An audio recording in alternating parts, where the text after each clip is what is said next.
Taylor, I don't know if you heard this, but Neil Kashkari is out there saying this banking crisis actually might bring us closer to a recession. Folks at my channel, we're not surprised because I told them that 2 weeks ago, that weekend, that this is going to crush the consumer. But what I want to do here, Taylor, is really talk about what Neil is talking about and also kind of take it over to jobs, because I think a lot of people are shocked when a company announces 8, 9, 10, $15,000 layoffs, their stocks actually go up.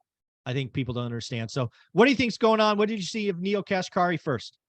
Yeah, so I agree with Neil Kashkari that this is absolutely going to compound the likelihood of a recession coming. I mean, Jerome Powell himself, head of the Fed chair or the Fed chairman, said it himself last week. He said, when asked directly, will this increase the likelihood of a recession? He said, this takes the likelihood of a soft landing and brings it down dramatically. So he's saying openly, like, this is a restrictive economic scenario that this is going to cause to play out. So no doubt about it. And to your point, we've seen now tech layoffs for a couple months in a row, several months in a row, several quarters actually in a row now. And some of the stocks have responded in a way that people would not expect them to. So I'm happy to touch on that as well. Yeah, I mean, we can go back to the very first one, Meta, which is a stock I happily jumped into. I was very open on this channel that I did, trading under $100. Basically, there was an open letter, Bill, I forget the Silicon Valley guy. One of the Silicon Valley guys wrote an open letter, basically saying, Mark, you're an idiot. Stop spending money like it's, water. And sure enough, the next week he announced the first layoffs, talked about efficiencies coming, and the stocks ripped. It's over $200 last time I checked. So again, layoffs are coming and stocks are going up. The funny thing is simultaneously they're reporting bad earnings. Yeah, So exactly. Their earnings and their future outlook is bad. So the earnings that have come due now over the past year are negative year over year. And this is technology at large. The NASDAQ is what I'll refer to here. Technology at large are seeing negative earnings reports versus last year, and they're giving negative forward guidance versus what was anticipated, and yet the stock prices are going up. Yeah, they've had this, kind of come to Jesus moment, and Facebook is, Meta is the easiest one to point at because they were spending, I always say, like drunken sailors, and the amount of money that they were putting into this Meta build out in the future, which is not creating any sort of revenue stream at this point. It's all burn. It's all absurd. It's all burn. Exactly right. Billions of dollars, tens of billions of dollars on this. And eventually someone stepped up and said, guys, like, we can't see a light at the end of the tunnel. This works in 2021 when financing is free. Yeah, when you can paint a picture about what's to come in the future. But now that financing is no longer free and rates have come off of zero, you guys need to start being a little bit more fiscally prudent. Yeah, it's very interesting. And again, job losses are coming, and it won't only be tech. It will eventually come. And again, I've shared my experience, having been one of those executives at the table with a spreadsheet going, I got to cut, pick a number, 23, 17, 50, whatever it was.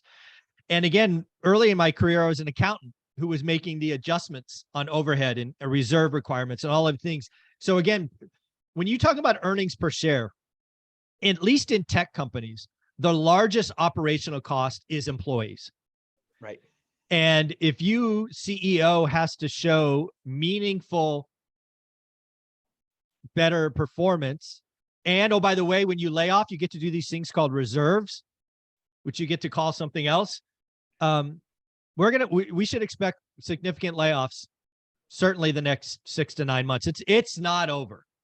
Yeah, and if you're a software engineer at 27 years old making 250 grand, like, that's the real numbers of what people are making in that industry. That is meaningful savings every cut that you can produce. And so, are we able to find efficiencies somewhere and able to take 2 jobs and make them into one? It's, I had a grad school professor, and he published this to us. He published it in a book and then presented it to us. And it was a very interesting thought. He said that we've done all of the statistical research, and the average employee gets work done 3 hours a day. So he goes, when a recession comes, you guys are working 3 hours a day. We know that. You're here for 8. So he's like, that's 2.5 jobs that we could take and reduce and still have the same work get done if that person is fearing the life of their job. Yeah. And oh, by the way, we have these last 2 years where money is free. Actually, it's pretty well known in the Silicon Valley that there was a wave of hiring to actually take talent from others. There were people Right. not working. We had TikTok accounts of Facebook and Google, product managers sitting in these little, taking naps during the day and stuff. It was disgusting. That's over. Yep. Yeah, Yeah, and that's and over. during this most recent round of layoffs for Google, they laid off 24 massage therapists. Yeah. Which was also interesting. I didn't know that was a line I item did, that created assets or revenue for them on their balance sheet. But yeah. yeah, apparently they keep people comfortable and make them earn more, right? That's what Yeah, they say at least. yeah, taking some of the goodies away. Um, the other thing to really talk about, and we may make this its own video, so we'll touch on it here. If we have time, we'll do a separate one.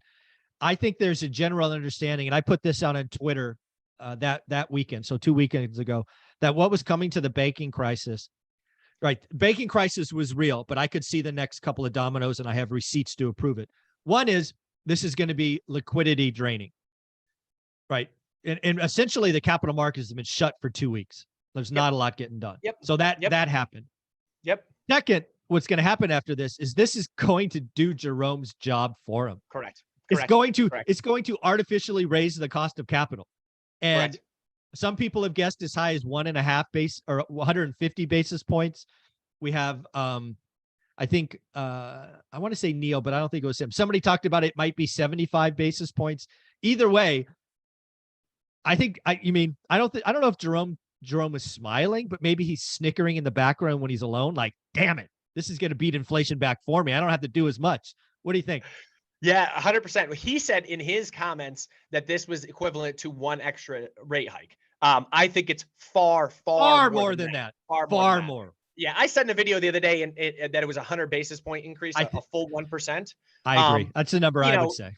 We could throw darts and say which one's right, which one's not. Who the heck knows at the end of the day? And nobody no way to prove when do you think we'll know? Because again, in a month, we're going to start seeing numbers from this crisis, and they're going to be anemic. Yep. Yeah, I think you're going to see the tightening of the belt across the banking industry and then across industries, at large. You're going to start to see more cracks form here. Like, this is what happens during the business cycle. As we have things get too hot, inflation gets away from us, you have to tame it. And how do you tame it? By raising rates. There's only one real solution there, and that drives us into a recession. Like, should not be a surprise. We know inflation got away from us. It was a function of all the stimulus during COVID. We knew we had to tame it. And now, are we surprised that a recession is going to be a product of this or a function of this? I'm not at all. History tells us this. Yeah. You know what? We're gonna work. This has been a great wrap up. I want to get another topic on its own video that just jumped in my head. So before we do that, where can they find you? Because you do a lot of daily stuff that people have to watch.